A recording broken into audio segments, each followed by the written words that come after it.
kahapon, kahapon ng hapon, na-decide na ho namin na i-cancel yung aming meeting supposedly for tomorrow, ngayong Wednesday, November 13, to give us more time hanggang next Thursday to interview, to set up our agenda, at tapusin po lahat ng pwede naming ma-interview.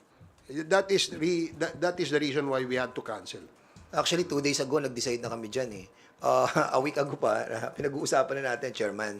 And then suddenly, kahapon, parang last night, parang nakakita tayo na attend na raw sila. And ang problem natin dyan, we have already notified yung mga resource persons, especially yung mga galing sa Cebu, yung mga victims. And at the same time, meron po kami binibet na galing sa Isabela and I think one also from the north. And suddenly, naka-receive tayo ng mga ganong pronouncement that he will be attending. But of course, hindi pa naman po yun official na galing po sa former president that he will be attending on tomorrow's hearing. Unless and until that we have received any copy from him, then most likely. But it's hard to na makapag-ano na po tayo tomorrow because yung pronouncement and the invitation to other resource persons were already been canceled. Dagdagan ko lang yung sinabi ni Kong Dan. No? Kahapon pa na-cancel na namin yung aming hearing. At 6:30 p.m., the Quadcom chairs have already informed the Secretariat to send out notices to all our members and to all our invited resource persons na hindi po natin matutuloy yung ating hearing ngayong Wednesday. No? At all these notices via email, via digital and Viber notices, pinadala na ho yan kahapon pa lang. And wala ho kaming wala ho kaming confirmation pa kung sino yung a-attend.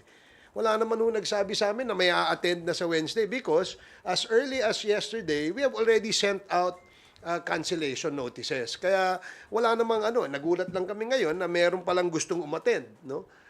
Welcome naman po yan sa atin. Kaya lang, na-cancel na po natin. And just to let everybody know that we have already postponed it for November 21st, Thursday next week. So lahat po ng inimbitahan namin na kinancel namin, ay iimbitahan ho namin ulit. Nang sa ganun, mahaba-haba ho yung inyong preparasyon, mahaba-haba inyong oras para maka-attend dito sa aming Quadcom hearing sa next week. Mr. Chairman, baka iniisip ko rin during the time that we have discussed that on Sunday, I think we finalized on Sunday. Baka may mga chairman na mole doon sa pag-uusap natin. Just kidding. Pero we already decided last Sunday pa po at pinormalize lang po namin yan kahapon. And that's the reason why we already have a meeting yesterday. Unfortunately, may mga gantong issue na darating daw po. And I think it's hard for us to really send invitation again to those who have been canceled resource persons. And kung wala naman talagang kung wala naman talagang direct statement ang ating former president na darating siya, tingin namin propaganda lang yung lumalabas ngayon sa internet, no, sa social media na darating siya. Kasi gusto rin naming dumating siya dahil pinagbantaan nga niya yung mga congressmen na sinasabi niya, sisipain daw niya, wala namang virtual kick. 'Di ba? So, mas maganda sana dumating siya dahil willing naman si Chairman Dan na magpasipa sa former president. Virtual kick. Tsaka napakahirap naman po kung na-cancel ng isang committee hearing. Para mag-imbita ka na naman, you need at least 3-day notice sa mga i-invite ninyo. So, masyado na pong short yung ilang oras. In fact, yung mga naging reason kung bakit po kami nag-issue ng subpoena for the second time, na-reissue po namin because we are following our rules dito po sa House. Sir, yung si Attorney Panelo kasi yung isa sa mga nag-confirm na pupunta raw po si former president. Tapos, with the cancellation of the hearing, may mga posts po kasi online saying na baka naduwag daw yung Quadcom. Alam mo, unang-una, hindi naman si Attorney Panelo inimbitahan namin. Di ba? It was the former president ng aming inimbitahan. And we were informed that the lawyer or the counsel of the former president, where we also received letters from the law office of Attorney Delgra. Yun lang yung hinihintay namin na information. So kung social media, wala akong pupunta. Kung nagtatawag kayo ng mga vloggers, parang disrespect yan sa atin dito sa sistema ng ating imbitasyon. Do not invite in the social media. Kung gusto nyo, sumagot kayo, sulatan nyo kami. Diba? Sulatan nyo kami kung kayo ay pupunta. Hindi yung sa social media kayo magsasalita. Of course, we appreciate the fact that pupunta ang ating dating Pangulo dahil yun naman po ang request ng ating mga kasamahan sa Quadcom, no? Na magkaroon ng talakayan, magkaroon ng palitan ng idea tungkol dito sa usapin sa EJK at usapin sa drugs, no? Na kung saan ay centerpiece ng kampanya ng ating dating administrasyon. Kaya nga gusto sana nating marinig mismo mula sa ating dating Pangulo kung ano yung mga kasagutan na kanyang ibibigay dun sa mga tanong na pinaghandaan ng ating mga Quadcom members. So, wag po nating I noticed also that there are several comments from the vloggers of I don't know which camp is that, no? Saying na wala pong naduduwag dito. Ganito ho, para ho malinaw. Sa 21 meron kaming hearing. Yan ho, punta ho tayo dito. Pagkatapos ng 21, let us know kung kailan kayo pwede. Because we will schedule another Quadcom hearing on the date convenient for you, on the date na gusto ninyo, para ho mailatag natin ng maayos ang ating imbitasyon. And reminder also as well, Mr. Chairman, as what Chairman Chu mentioned a while ago, that there is a 3-day ruling that are being followed by the committee. So kailangan po ma-inform din po kami officially.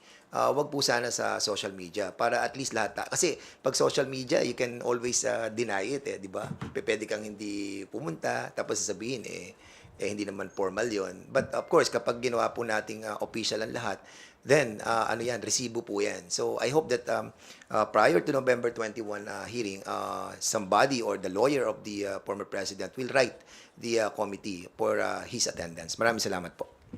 Sir, clarification lang. At this point in time, walang natatanggap na kahit written or digital communication from the camp of former President Duterte na dadalos sana dapat sila bukas? Wala po kami natatanggap hanggang sa ngayon. Ang nakikita lang namin yung mga vloggers.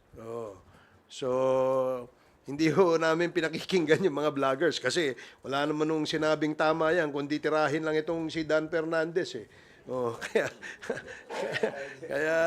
kaya yun ho ang aming we wrote to them inviting them. Then we also gave them a notice of cancellation via email, via Viber text messages, and all other forms of communication. Yun lang ho ang iniintay namin. Kung meron hong letter sa amin, wala ho kami natatanggap. At dahil nga po, nung Monday pa, bago po sinabing pupunta si former president sa hearing, sinabi ho yun, na-cancel na namin Di ba? Na-cancel na ho. Bigla hong nasabing pupunta. Hindi naman ho ganun ang proseso.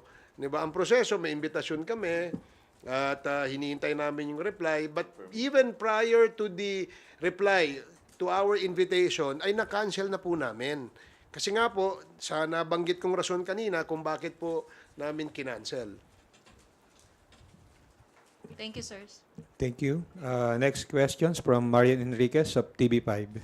Okay, Bibian Gulia from ABS-CBN. Actually, yung clarification ko yun lang din, sir. So, bali, 2 letters lang po yung na-receive ng Quadcom from the camp of the former president. The first one was yung before the November 1st and the second one was declining the invitation. Wala na pong ibang communication na na-receive po. Hindi, ganito po yan. Since the start of the Quadcom hearings, invitation has already been extended to the former president and the 2 senators, incumbent senators. But there was no reply.